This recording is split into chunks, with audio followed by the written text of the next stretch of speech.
Well, we're starting off with a bang, no pun intended today.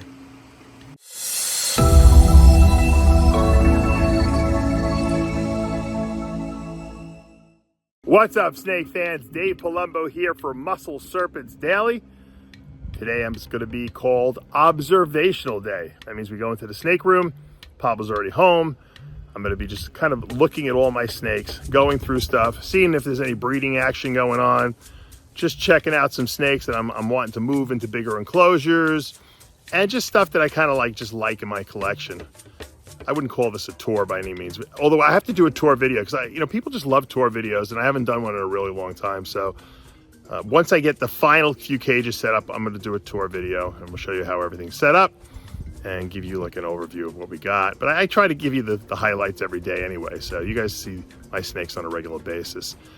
But I suspect, because it's been cold here for the last week, I have a feeling I'm going to see some locking action. Hopefully some eggs maybe. You never know. Let's go into the snake room and see what we got. Well, we're starting off with a bang. No pun intended today. This female, I've been anticipating her laying eggs for 2 years now. Well, this is the first real good lock I've seen from her, probably in the 2 years, so maybe this is going to be the one that we need. That female is a pastel Enchi asphalt or yellow belly. I really think she's asphalt, but it doesn't really matter. She's het lavender, 50% het pied, and we're breeding her to a, I want to check this, make sure I got the right, this is my freeway het lavender. So the freeway is the yellow belly asphalt. He's het lavender. The female's het lavender, so we have a 25% chance of producing lavenders. And if she's asphalt, then we're going to either produce, we have a 50% chance of producing, well, I guess we have a 25% chance of producing super asphalt lavenders, and a 25% chance of producing freeway lavenders. Because the father has to throw either yellow belly or asphalt. The mother can throw, assuming she is asphalt, she's has a 50% chance of throwing one of those genes. So if she does, so it's a 50% chance of getting something visual, either a freeway or super asphalt. And then we have a 25% chance on top of that of getting a visual lavender. So the odds are kind of hard. Hopefully we get a lot of eggs, and that'll make it a little easier in terms of hitting the odds. That's a nice little lock though. I can't believe these guys are still locking. This female is so big. I thought she was going to lay 12 months ago. This is my ivory, high intensity orange green banana, het pied male. You can see he's a really clean looking ivory. For an ivory to have no pattern like that, there's other genes in there, and more than likely he's high intensity orange green and banana. So let's hope. And this is just a dinker project, so I'll take whatever I get on this one. Hopefully something weird. She's huge though, and she does produce a lot of eggs, so probably get a lot of babies from her. All right, here's another. I've been waiting for a couple of years for this one too. This is a 2019 Super Fire. Also possible orange dream spider. And she's het clown. She's a really beautiful Super Fire. Very clean white, very little yellow in it. Being bred by a pastel banana Mojave clown. It's het hypo. It's a nice little lock we got there. So hopefully we got some nice. We're trying to hope to get. We're going to get fire in there, definitely. So we're going to get fire clowns, possibly orange dream.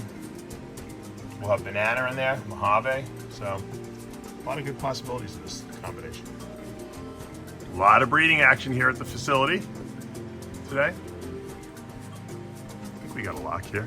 Oh no, we didn't have a lock. This is not a lock. You're just hanging out with each other. This is my freeway het ultra male female that's going into hiding, and this is my ivory ultra male. This is trying to make some freeway ultra males. This combo. This girl's a little on the younger side. She's a 21, but hopefully she'll express some interest and we'll get some breeding action. I love this male. He's one of my favorites. in my ball python collection. I love ivory ultra milk. What a nice combination. Beautiful, beautiful white snake. I thought I was going to get some eggs from this girl, but I'm glad that we're seeing some locking action because it's better than, I guess, not getting anything. This is our spider hurricane het monarch female right there, being bred by our monarch male. And this female's gotten really big. I'm really shocked that they're still breeding. I really thought we were going to get eggs from this girl, but that's okay. We've got eggs from these this breeding before. That's how we produced our monarch clowns, and we're trying to repeat it because the monarch clowns are so beautiful. I want to get more of them. So hopefully this female will come through and we'll get eggs sooner than later. We don't have to wait too long. Oh, this makes me very happy to see this breeding because this female hadn't been eating for a while. She started eating last week. Maybe, she's feeling stimulated. Super orange dream, maybe a high intensity orange dream. Enchi freeway female, you can see that, beautiful girl, being bred by a high intensity orange dream hurricane freeway. So freeway to freeway, which can give us ivories, it can give us super asphalts, and it can give us more freeways. We're going to get something, one of those combinations. It's definitely coming out of this. We're going to have some orange dream in there, obviously. Everything's going to be orange dream. One of them's orange dream, and we're going to possibly have a lot of super orange dreams in here. We'll have some enchi in there, so a lot of really nice possibilities. We're going to get some beautiful babies from this combination for sure. I can definitely tell. These guys, you can't tell now because they're adults. When they were babies, they were screaming red. The oranges that were coming out of these snakes was off the charts. All right. A little anzinia action here. This is our female. And, normally I would say don't touch a snake when it's in like an essed up position like that, because it can definitely turn and bite you. It usually means they're being very defensive. This snake is kind of pretty mellow, so I won't listen to my own rules. I love the way the snake is getting so big, and we were supposed to move this into a bigger enclosure, and I never got it set up with Pablo. So hopefully over this holiday weekend, I can get this girl and her brother set up their own cages, a little display cage. I mean, they're not huge, but they're big enough now that they can. I'm not so worried about them. This is actually almost looking too small for them at this point. So I think they're ready. They're pretty hardy snakes. So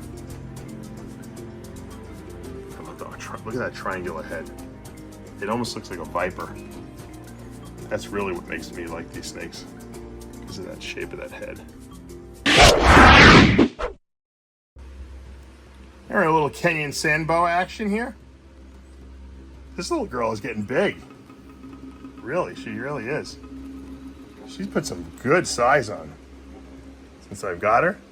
She was a little worm.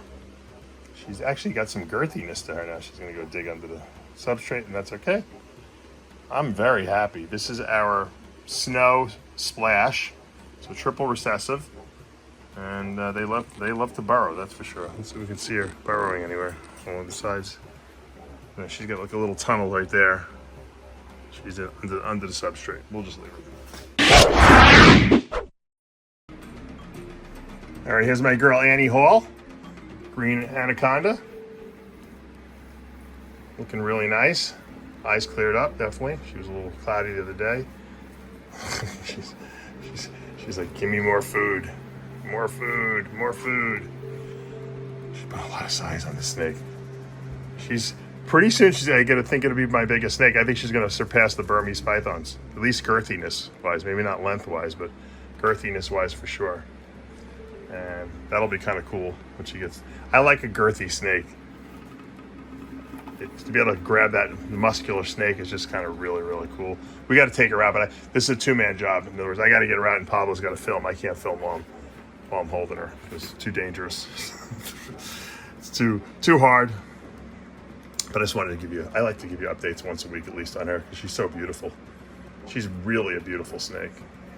Too bad they're not. If they were legal here and I can have a bunch of them and breed them, I would definitely try to get into that T-positive project, that's for sure.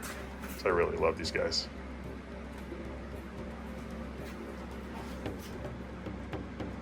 She's so nice.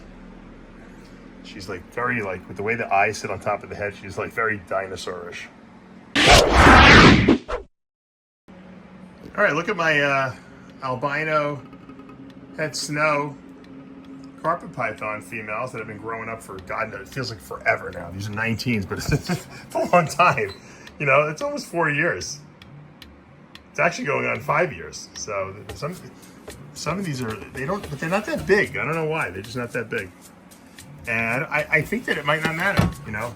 Look, this one's put is in the water bowl. This little girl, she's at 20. She's gonna be 4 years old. She's probably a little too young, but this 19 might be, she might be ready to go. I might just be like, you know, because I'm so used to seeing, my old carpets that breed are so big, but I fed them a lot. I was an overfeeder. So this might be a viable carpet to breed, actually, because of her age. I might put my granite zebra in with this girl. See what we get. And I would like her to breed her to a snow. Actually, you know what? I do have my caramel double head snow male I can put in with her. Her head is looking kind of mature looking too, so I'm thinking that she might be ready. She's a little just on the small size. I'd like to get a couple more males in her. I just think that she needs more girth. Head is definitely mature looking. And I don't know, I might try it. We'll see. I'm gonna have Pablo feed her one more week, stuff her a little bit more. And then maybe New Year's I'll put a male in there. I know it's a little late, but that's okay. You never know. I just showed you these guys the other day when I was doing my my blood boa video. And look at that, look at that. It must be because the weather is cool today. The last couple of days have been cold, and I've been seeing a lot of locks on my ball python room, but now I'm starting to see I'm seeing more boa locks too, so that's pretty good. This is a leopard blood male that's locking this Hog Island blood female, and you never know, you might get lucky. Look at that beautiful snake. Super fire diamond. In my naturalistic enclosure, the lights are out for the day. Hanging from the tree. Looking for food, obviously. What a beautiful, majestic snake that is. Those Amarali head. Boa Amarali, that's where their locality comes from. The super fire diamond. Just so beautiful. Just giving some good body mass on her. These guys get a lot of exercise too because they climb a lot. And like I said, I don't even have them set up here because I'm trying to breed them or anything, but I wouldn't be surprised if next year maybe they breed. They may have enough size on them, or they definitely don't have enough this year. I mean, we've really been feeding them very gingerly because there's no rush. And we'll see. I love that they love the big enclosure. Looking to grab something to eat. Maybe go down and get a drink of water over there. And we'll end with a little green tree python action. That's my Aru female. Little baby girl, who's not a little baby girl anymore. She's probably juvenile or almost sub-adult, they call her. She almost looks adultish, but she's a good eater, but we're just growing her nice and slow. We haven't been rushing her. I would have to say that of all the green trees I have, I only have 3 left. She seems to be the most vigorous one. She eats well, and I have her in a much smaller little setup. I don't know if that has anything to do with it. Maybe smaller is better for them. I don't know. I just think that she's very healthy, and whatever my conditions I have set up for her, maybe because I think the smaller housing units tend to hold humidity better.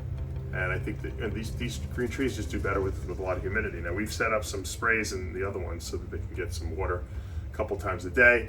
And it seems like they've been doing better as well. So hydration, super important with green trees. All right, guys, that's gonna do it for today here at Palumbo's Pythons and Boas. I hope you enjoyed today's video. We did get locking action. A lot of the ball pythons are in the process of breeding now. Even some of the ones that I thought should have bred earlier in this year, they're ready for this next season coming up. So sometimes you just miss. It was a weird season for a lot of people. I've only got half as many clutches that I normally get, and hopefully we'll probably get double for this coming year, because they always catch up, and then I'll be cursing that I have all these eggs and I don't know what to do with all the babies. But that's just part of the whole process. You have to it ebbs and flows.